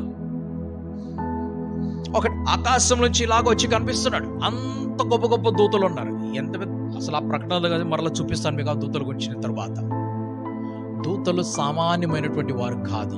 అయినా ఒకవేళ ఆ మానవుని యొక్క పరీక్షలో దూతలు ఓడిపోవాలనుకుంటే, మానవుడు గెలవాలనుకుంటే దేవుడు దాన్ని కూడా అనుమతిస్తాడు. యాకోబు గెలిచాడు, దూత అక్కడ ఓడిపోయాడంటే ఆయన ఏదో సిగ్గుతోటి వెళ్ళిపోయిన వాడు కాదు. ఆయన ఏమంటున్నాడు, నువ్వు గొప్పవాడు అయ్యా, ఇంత గొప్ప మనిషిని నేను చూడలేదు, మనుషులు ఓడించాను చూశాను, మమ్మల్ని కూడా ఓడించేసాను. నువ్వు నీ పేరుకి మీద ఇశ్రాయేల్, ఏమి యాకోబు అని చెప్పాక మోసగాడని చెప్పదు ఎవరికి కూడా. ఎందుకు? నీ పేరు ఎవరన్నా అడిగితే ఏమని చెప్పాలి? నేను దేవుణ్ణి, అలాగే మనుషులకు విరోధంగా పోరాడి గెలిచిన వాడని చెప్పాలి. అంటే ఇశ్రాయేల్ అని చెప్పేసండి. సో గొప్పగా ఆయన ఇన్సల్ట్ ఫీల్ అయ్యబడలేదు దూత అక్కడి నుంచి. ఆ పరలోకకు వెళ్ళినప్పుడు దేవుడు ఆయన పనిష్మెంట్ ఇవ్వలేదు. అని నిన్ను మనిషిని ఓడించినాక వెళ్తే నువ్వెందుకు ఓడిపోవచ్చు చెప్పలేదు. దేవుడు పని చేయడానికి పంపించాడు ఆయన్ని. అది సంతోషం దేవుడికి. ఎందుకు? మానవులు కొన్ని శక్తుల మీద అధికారము కలిగి ఆ శక్తులను ఓడిస్తుంటే దేవుడికి సంతోషం కలుగుతుంది. ఈ భూలోకంలో మనము అపవాదిక శక్తులను ఓడిస్తున్నప్పుడు ఆ దేవుడికి గొప్ప సంతోషం కలుగుతుంది. మనం ఏదో సంపాదించుకున్నాము, సుఖంగా ఉన్న దాంతో దేవుడికి మహిమ లేదు అందులో. ఏదో 4 పాటలు పాడేస్తే దేవుడికి మహిమ లేదు అందులో. ఎప్పుడైతే మన అపవాద శక్తులను ఓడిస్తున్నామో అప్పుడు ఆ దేవుడు మహిమపరచబడుతుంటాడు. ఆయన సంతోషిస్తుంటాడు. ఎందుకంటే నా గుణములు నీలోకి వచ్చింది, నా శక్తి నీలోకి వచ్చింది, నా అధికారము నీలోకి వచ్చింది, కాబట్టి నీవు నా నామములు ఈ పని చేస్తున్నా అని చెప్పేసి దేవుడు సంతోషిస్తాడు. ఆ పనిని బట్టి పౌలు చేస్తున్నాడు ఆ పని, చాలా సంతోషించాడు దేవుడు. దయ్యాలను వెలగొడుతున్నాడు ఇవన్నీ. కానీ ఒక ఆయన ఏమంటున్నాడు వచ్చేసి, నేను కూడా చేస్తానని చెప్పేసి అన్నాడు. తర్వాత ఏం జరిగింది? ఆ ఏములు పౌలు ఎవరో తెలుసు, క్రీస్తు యేసు ఎవరో నాకు నీ పేరేమిటి చెప్పు అని చెప్పేసి అన్న వ్యక్తితోటి. నీవెవరు అసలు? ఓకే, తన పేరు చెప్పేటప్పటికి పనిష్మెంట్ వచ్చేసింది. లాస్ట్లో తరిమేశారు. అంతేనా? ఆ దుష్టాత్మలు కలిసి తరిమేసాయి. రైట్. సో పౌలు పని చేస్తూ ఉంటే దేవుడు సంతోషించాడు. రోగులను బాగు చేస్తున్నప్పుడు, శిష్యులందరూ కలిసి బాగు చేస్తున్నప్పుడు దేవుడు సంతోషించాడు. మృతులు పునరుద్ధానములకు వస్తుంటే దేవుడు సంతోషిస్తున్నాడు. ఎందుకంటే అపవాది శక్తులను ఓడించేవాడే భూలోకంలో కావాలి. అంతేకాని ఆయన కోసం ఆయన ఎదురు కూర్చొని నేను 2 పాటలు పాడేసి వెళ్తానయ్యో, నువ్వు నాకు కావాల్సిన భవనం నాకు ఇచ్చే వాళ్ళకి ఇచ్చేసానంటే దేవుడికి అది ఇష్టం లేదు. సో మన బాధ్యతలు ఏమిటంటే మనము వాటిని గ్రహించుకొని, మనకిచ్చినటువంటి కర్తవ్యాన్ని గ్రహించుకొని, దాన్ని తెలుసుకొని మనం చేసినప్పుడే ఆ దేవుడు మహిమపరచబడతాడు. సో దూతలలో కొంతమంది ఇక్కడ పనిని పూర్తి చేస్తున్నారు, కొంతమంది పనిని పూర్తి చేయడం లేదు. ఎవరైతే చేయటం లేదో వారికి పనిష్మెంట్. యాకోబు చేతిలో ఓడిపోయిన వాడికి పనిష్మెంట్ లేదు. యాకోబు చేతిలో ఓడిపోయిన వ్యక్తికి పనిష్మెంట్ లేదు. యాకోబుని చేతిలో ఓడిపోయిన దూత ఏమంటున్నాడు? ఆశీర్వదించి వెళ్తున్నాడు. నేను దేవుడు ఆశీర్వాదం నీకు ఇచ్చిపోతున్నానని చెప్పేస్తున్నాడు. ఆయన ఏమన్నాడు? నువ్వు నన్ను దీవించే వరకు నిన్ను నేను విడువనని చెప్పేసి కాలు పట్టుకున్నాడు ఆయన్ని. సో దూత ఏమి చేస్తున్నాడు? ఇప్పుడు ఆశీర్వదించి వెళ్తున్నాడు. ఈ దూతకి పనిష్మెంట్ లేదు. ఈ దూత పని పూర్తి చేశాడు. ఆ మనిషిలో ఆ పౌరుషం తెప్పించేసి, ఆ మనిషి పోరాడే స్థితికి తీసుకొచ్చేసి, ఆయన దేవుడిని గ్రహించే స్థితిలోకి తీసుకొని వచ్చి, ఆ దేవుడు ఆశీర్వాదాలు ఇచ్చేసి వెళ్ళే వరకు తీసుకొచ్చాడు. కాబట్టి దేవుడు ఆయనకి బహుమానం ఇస్తాడు పరలోకంలో. ఆ దూతకి బహుమానం అన్నది. కానీ ఎవరైతే భూమి మీదకి వచ్చేసి పని చేయకుండా ఇక్కడే స్థిరపడిపోతున్నారో, ఇక్కడే నాశనం అయిపోతున్నారో, వారికి మాత్రం డబుల్ పనిష్మెంట్ ఉంటుంది. అది. సో మనం ముందుకు వెళ్తున్నాం. సో దూతల్ని మనం చూసాము, బలము కలిగిన వారిగా, శక్తి కలిగిన వారిగా, సామర్థ్యం కలిగిన వారిగా దేవుడు సృజించాడు. దూతలు వివాహాలు చేసుకోరు. దూతలు వివాహంలో చేసుకోరు. ఏ దూతల గురించి మాట్లాడుతున్నాడు అంటే పరలోకంలో ఉన్న దూతల గురించి మాట్లాడుతున్నాడు. మరి సండే మనం చూసింది ఏంటంటే వారు నరుల కుమార్తెలు చక్కని వారని చెప్పేసి దేవుని కుమారులు చూసి వారితో వివాహం చేసుకొనగా వారికి కలిగినటువంటి సంతానము నెఫీలీలుగా లేకుంటే ఆజానుబాహులుగా కనిపించారు. ఓకే, నెఫీలీలుగా కనిపిస్తూ ఉన్నారు. సహజమైనటువంటి ఒక మాట మనం చూసినట్లయితే పిల్లలు పుట్టినప్పుడు తల్లిదండ్రులు చూస్తారు. ఆ పిల్లలు పెరుగుతూ ఉండగా మీ మమ్మీ హైట్ ఇంతే కదా, మీ డాడీ హైట్ ఇంతే కదా, నీకు ఎక్కడి నుంచి వస్తానంటారు. అంటే తల్లిదండ్రులకు హైట్ ఉంటే పిల్లలు కూడా హైట్ వస్తుందని చెప్పేసి. ఒకవేళ పిల్లలు బాగా హైట్ వెళ్ళిపోతే వాళ్ళ డాడీ మంచి హైట్ కదా, అందుకే నా పిల్లడికి వచ్చింది, అమ్మాయి కూడా వచ్చింది అంటారు. ఓకే, సహజంగా మనం మాట్లాడేది. సో వీరు వచ్చినప్పుడు, ఎవరు ఈ దూతలు వచ్చినప్పుడు ఎన్ని అడుగుల శరీరం తెచ్చారో మనకు తెలియదు, కానీ మనుషులకు భిన్నముగా వారు కనిపించారు. అందుకు వారికి కలిగినటువంటి సంతానము ఆజానుబాహులు కనిపిస్తున్నారు, నెఫీలీలు కనిపిస్తున్నారు. అటువంటి సంతానంలో ఒక సంతానం కనిపిస్తున్నాడు గొల్యాతు. తర్వాత కూడా కొంతమంది కనిపించారు. కొత్త నిబంధనకు వచ్చేటప్పుడు ఈ సంతానం ఎవరు కూడా కనిపించట్లేదు. ఈ మధ్య కాలంలో కొంతమంది 6.5-7 అడుగుల వారికి మాత్రమే కనిపిస్తారు, కానీ గొల్యాతు వంటి ఎత్తు ఎవరు కూడా లేదు. ఓకే, సో దూతలు పని చేసేవారు వారి పనిలో బాధ్యతలో ముందుకు కొనసాగినట్లయితే ఆ పనిలో ఉన్న వారిని దేవుడు సన్మానిస్తాడు, సత్కరిస్తాడు, బహుమానమిస్తాడు. అయితే వారికి వివాహం అనేది పరలోకంలో లేదు, పునరుత్పత్తి అనేది వారికి లేదు. ఓకే, మనం ఈ లోకం నుంచి వెళ్ళిన తర్వాత క్రీస్తు అంటున్నాడు మీరు కూడా దూత వలె ఉంటారని చెప్పి అంటున్నాడు. మనం ఏ దూత వలె ఎలాగ ఉంటాం మనకు తెలియదు. సో పరలోకంలో ఎలాగైతే వివాహం గురించి మాట్లాడినప్పుడు క్రీస్తు అన్నాడు పరలోకంలో ఎవరు కూడా వివాహము చేసుకోరని చెప్పాడు. అది కాదు, అక్కడ లేదని చెప్పేసి అంటున్నాడు. సరే, మనం కొన్ని వచనాలు ధ్యానం చేసుకొని ముందుకు వెళ్దాం. హెబ్రీ పత్రిక 1వ అధ్యాయం 14వ వచనంలో చూసినట్లయితే ఈ దూతల గురించిన కొన్ని మాటలు ధ్యానం చేసుకొని ముగించుకుందాం. హెబ్రీ పత్రిక 1వ అధ్యాయం 14వ వచనం.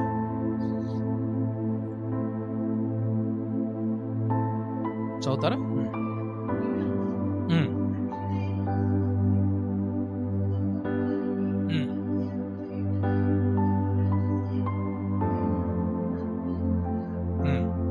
వీరందరూ కూడా ఎవరు? వీరందరూ అంటే దేవుని దూతలు.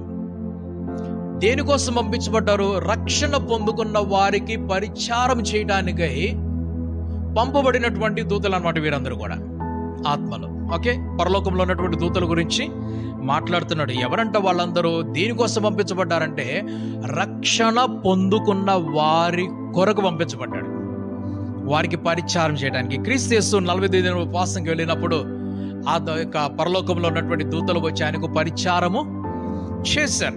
సో రక్షణ పొందుకున్న వారికి కూడా దూతలు వచ్చి ఏం చేస్తున్నారు?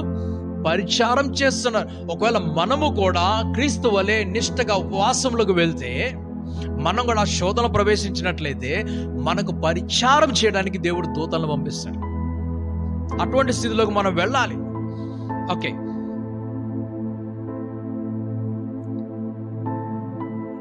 కీర్తనల గ్రంథం 91వ కీర్తన 11వ వచనం చదువుకుందాం.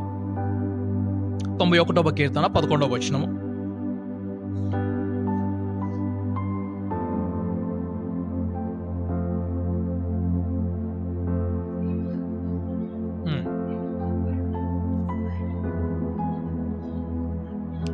ఓకే, మనల్ని కాపాడటానికి, ఒకటి ముందు పరిచారం చేయడానికి, రెండు ఇప్పుడు మనలను కాపాడటానికి ఎవరిని పంపిస్తున్నాడు? ఆయన తన దూతలను మన కొరకు పంపిస్తున్నాడు అనమాట. ఓకే,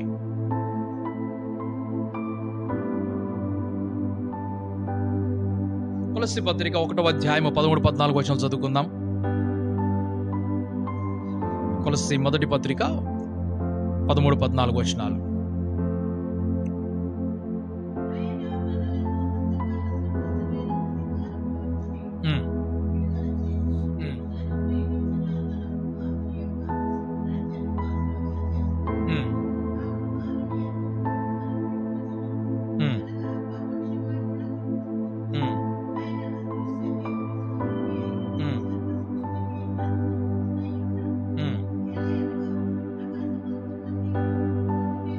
ఆకాశమందు ఉన్నదియో భూమి మీద ఉన్నవియో దృశ్యమైనవి గాను అదృశ్యమైనవి గాని, సింహాసనములైనను ప్రభుత్వములైనను ఉమ్, ఉమ్, సర్వమును ఆయన యందు సృజించబడెను. ఇవన్నీ కూడా ఆయన యందు సృజించబడెను. యోబు గ్రంథము 38వ అధ్యాయం 7వ వచనంలోకి వెళ్దాం. యోబు గ్రంథం 38వ అధ్యాయం 7వ వచనము.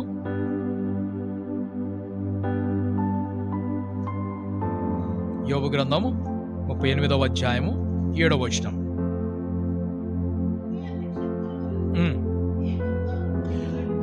ఉదయ నక్షత్రములు ఏకముగా కూడి పాడినప్పుడు దేవదూతలందరూ ఆనందించి జయధ్వనులు చేసినప్పుడు దాని మూలరాతిని వేసిన వాడు యోబుకున్నటువంటి కొన్ని ప్రశ్నలకు సమాధానములో దేవుడు దిగివచ్చి తనతో కొన్ని ప్రశ్నలు అడుగుతున్నాడు. ఉదయ నక్షత్రము అలాగే దూతలందరూ కూడా ఆ సమయంలో భూమి యొక్క పునాదులు వేయబడినప్పుడు పాట పాడినట్లుగా ఆయన చూపిస్తున్నాడు. సో దూతలకు ఇచ్చినటువంటి పాటలు వేరుగున్నాయి, మనుషులకు ఇచ్చినటువంటి పాటలు వేరుగున్నాయి. అలాగే 1,44,000 మంది ప్రత్యేకింపబడినటువంటి ఆ సియోను పర్వతంలో ఉన్నటువంటి వారికి ఇవ్వబడిన ఒక పాట ఉన్నది. వారికి తప్ప ఎవరికి ఆ పాట రాదు. అలాగని చెప్పేసి పాటలు కాదు, కొన్ని పాటలు వారు కూడా పాడారు. ఆది కాండంలో చూస్తున్న కొన్ని పాటలు కనిపిస్తున్నాయి, నిర్గమ కాండంలో పాటలు కనిపిస్తున్నాయి. ఎందుకంటే వారు ఎర్ర సముద్రం దాటుకొని బయటకు వచ్చినప్పుడు పాటలు కనిపిస్తున్నాయి. ఓకే, వారి యొక్క జీవితం గురించినటువంటి పాటలు కనిపిస్తున్నాయి. సో పరలోకములో కొన్ని విషయములు జరుగుతున్నప్పుడు వారు ఆ పాట రూపంలో కూడా వాటిని పాడుతున్నట్లుగా కనిపిస్తున్నది. ఓకే, లూకా సువార్త 20వ అధ్యాయము 35-36 వచనాలు చదువుకుందాం. లూకా సువార్త 20వ అధ్యాయము 35-36 వచనాలు.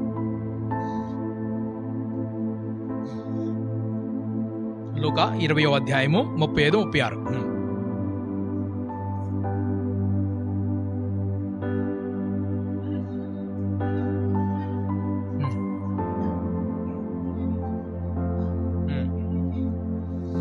మృతుల పునరుద్ధానమునకు యోగ్యుల నెంచబడినటువంటి వారు పెండ్లి చేసుకొనరు, పెండ్లికి ఇవ్వబడరు.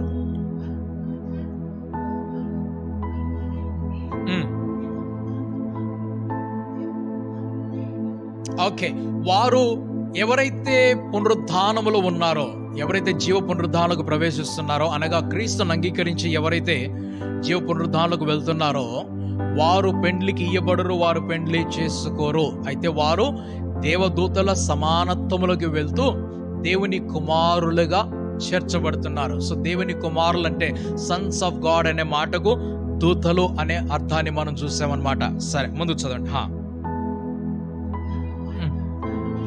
వారికరు చావనే చావరు, వారు పెండ్లి చేసుకోరు. రెండవది చావనే చావు, వారికి చావు కూడా లేదు.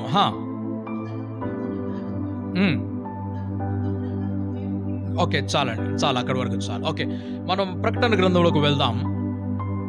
ప్రకటన గ్రంథము 4వ అధ్యాయంలో 8వ వచనం చూసినట్లయితే ఆ జీవులు మనకు కనిపిస్తున్నాయి. అక్కడ ప్రత్యేకించబడి దేవుడు ఒక విశేషంగా సృజించినటువంటి సృష్టిగా కనిపిస్తున్నారు వారు నలుగురు కూడా. అక్కడ 4వ 8వ వచనం.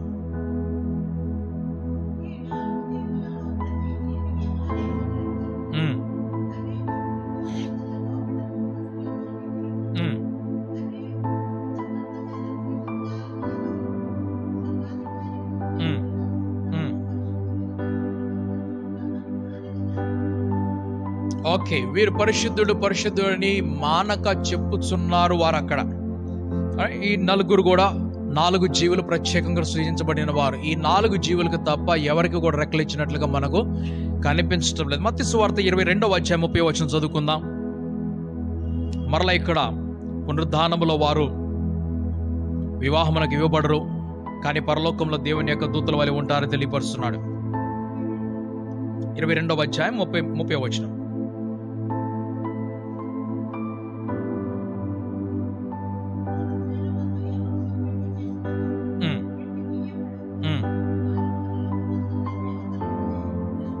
ఓకే, ప్రకటన గ్రంథం 14వ అధ్యాయం 6వ వచనంలో మనం చూస్తున్నాం. ఇక్కడ ఒక దూత కనిపిస్తున్నాడు. ఆ దూత ఎగురుతున్నటువంటి దూత కనిపిస్తున్నాడు.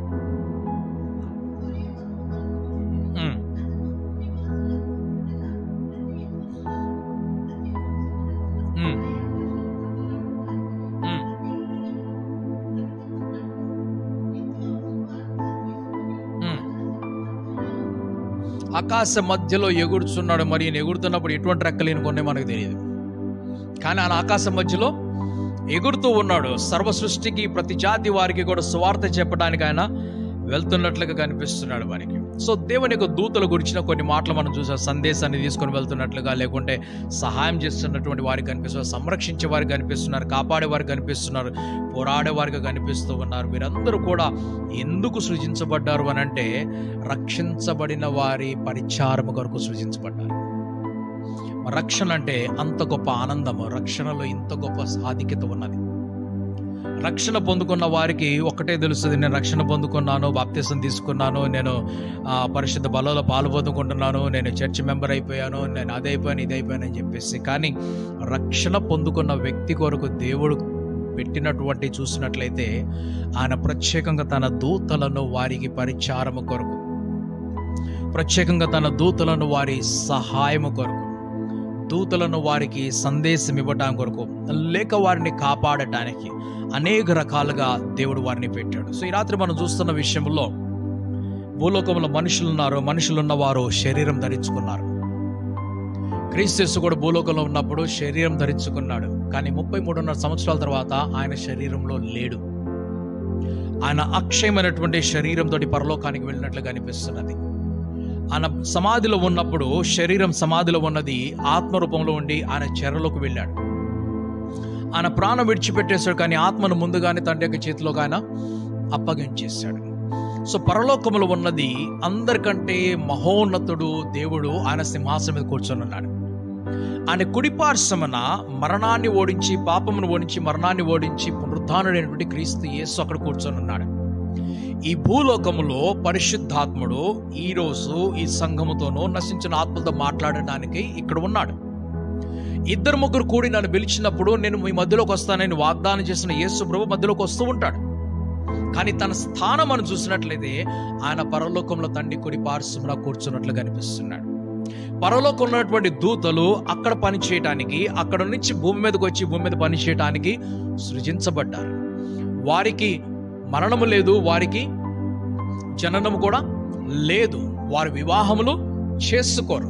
సృజించబడినటువంటి లేక ఉన్నటువంటి ప్రతి ఒక్క దూత కూడా, ఎన్ని కోట్ల దూతలు ఉన్నా కూడా వారందరూ కూడా ప్రత్యేకంగా సృజించబడ్డారే. మానవులు పునరుత్పత్తి వలన మొదటి సంతానమైనటువంటి లేక మొదటి దంపతులైనటువంటి ఆదము హవ్వల కారణముగా పునరుత్పత్తిలో సృజించబడిన వారే మానవులకు జన్మ ఉన్నది. మరణం అనేది ఎడబాపు మాత్రమే. అది కొంతకాలం వరకు శరీరం నుంచి విడిపోవటము. ఈ మరణం అనేది కొంతకాలం తర్వాత మరలా తిరిగి శరీరంలో ఏకమైపోయి ఆ దేవుడి ఏర్పాటుతోటి ఎవరైతే మంచి పనులు చేశారో, పరిశుద్ధంగా జీవించారో వారు జీవ పునరుద్ధానంలోకి వెళ్తుంటే, ఎవరైతే తప్పు పనులు చేశారో వారు మరణ పునరుద్ధానంలోకి వెళ్తారు. పునరుద్ధానం ఇద్దరికి ఉన్నది. ఎవరికి? మంచివారికి ఉన్నది, చెడ్డవారికి ఉన్నది. మంచివారు దేనిలోకి వెళ్తారంటే జీవ పునరుద్ధానంలోకి వెళ్తుంటే, చెడ్డవారు దేనిలోకి వెళ్తున్నారు? మరణ పునరుద్ధానములకి. జీవ పునరుద్ధానములో సర్వసుఖములు ఉన్నాయి, సకల ఆశీర్వాదములు ఉన్నాయి. మరణ పునరుద్ధానములో అన్ని కావాలి, కానీ ఏమి దొరకవు. అక్కడ యాతన, అక్కడ వేదన, అక్కడ ఏడ్చుటయు, పండ్లు కొరుకుటయు, అక్కడ అగ్ని ఆరదు, పురుగు చావదు. కానీ పరలోకంలో అలా కాదు. అక్కడ అగ్ని లేదు, పురుగు లేదు, అక్కడ ఎటువంటి సూర్యుడు కూడా లేడు. అక్కడ సమస్తమైనటువంటి సుఖములు, మంచితనం ఉంటే నరకములు మాత్రం అవి లేవు. సో దూతలు వారి పని చేయడానికి భూమి మీదకి పంపించబడుతున్నారు. దూతలు పని ముగించుకొని తిరిగి వెళ్తుంటే వారు మరలా బహుమానం పొందుకొని ఇంకా ఉన్నతమైన పొజిషన్లోకి వారు వెళ్తున్నారు. ఆ పని ముగించుకోకపోతే ఇక్కడే వారికి పతనం అయిపోతున్నది. సో దూతలకు వచ్చినటువంటి మాటలు కొన్ని మనం జ్ఞాపకం చేసుకున్నాం.